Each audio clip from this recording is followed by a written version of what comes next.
آپ نے کبھی غور کیا ہے کہ یادداشت کا مقابلہ صرف انسانوں کے درمیان ہی کیوں نہیں ہوتا؟ اگر ہم اپنی یادداشت کی صلاحیت کو کسی اور مخلوق کے ساتھ مقابلے میں ڈالیں تو کون جیتے گا؟ آج ہم بات کریں گے انسان اور کتے کی یادداشت کے مقابلے کی۔ اگر آپ نے کبھی کتے کے ساتھ وقت گزارا ہے تو آپ نے دیکھا ہوگا کہ وہ آپ کے رویے، معمولات اور یہاں تک کہ آپ کے موڈ کو بھی سمجھ جاتے ہیں۔ یہ سب کچھ ممکن ہوتا ہے ان کی غیر معمولی یادداشت کی بدولت۔ جب ہم کتے کی یادداشت کا جائزہ لیتے ہیں تو ہمیں پتہ چلتا ہے کہ ان کی میموری تقریباً 5 سے 30 سیکنڈ تک ہوتی ہے، لیکن ان کی میموری حیران کن حد تک مضبوط ہوتی ہے۔ مثلاً ایک کتا اپنے مالک کی خوشبو کو برسوں بعد بھی پہچان سکتا ہے، اب وہ ایک بار سکھائے گئے کمانڈز کو بہت عرصے تک یاد رکھ سکتا ہے۔ انسانوں کی یادداشت دوسری طرف ایک پیچیدہ نیٹ ورک ہے جس میں اور دونوں طرح کی میموریز شامل ہیں۔ ہم چیزوں کو روزمرہ کی بنیاد پر یاد رکھتے ہیں اور پرانی یادوں کو تازہ کر سکتے ہیں، لیکن کچھ مواقع پر ہم بہت سی چیزیں بھول بھی جاتے ہیں۔ تو اس مقابلے میں انسان اور کتے کی یادداشت کس طرح مختلف ہے؟ سائنس ہمیں بتاتی ہے کہ کتے کی یادداشت ایسوسیٹیو میموری پر زیادہ انحصار کرتی ہے۔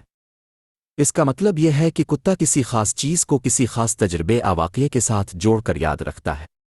مثال کے طور پر اگر آپ ہر بار دروازہ کھولتے وقت چابیوں کی جھنکار کرتے ہیں تو آپ کا کتا فوراً سمجھ جائے گا کہ اب باہر جانے کا وقت ہے۔ دوسری طرف انسان کی یادداشت ہوتی ہے۔ ہم نہ صرف چیزوں کو یاد رکھتے ہیں بلکہ ان کی تفصیلات، وجوہات اور وقت کے ساتھ ساتھ ان کے اثرات کو بھی ذہن میں رکھتے ہیں۔ ہم معلومات کو کیٹیگرائز کرتے ہیں، اینالائز کرتے ہیں اور ان پر غور و فکر کرتے ہیں، لیکن کیا کتا واقعی یادداشت کے مقابلے میں انسان کو شکست دے سکتا ہے؟ بعض تحقیقات سے پتہ چلا ہے کہ کتوں کی ایسوسیٹیو میموری انہیں بعض معاملات میں انسانوں سے بہتر بنا سکتی ہے، جیسے کہ چہرے یا جگہوں کی شناخت میں۔ لیکن جب بات کمپلیکس ریزننگ اور ڈیٹیلڈ میموریز کی آتی ہے تو انسانوں کی برتری قائم رہتی ہے۔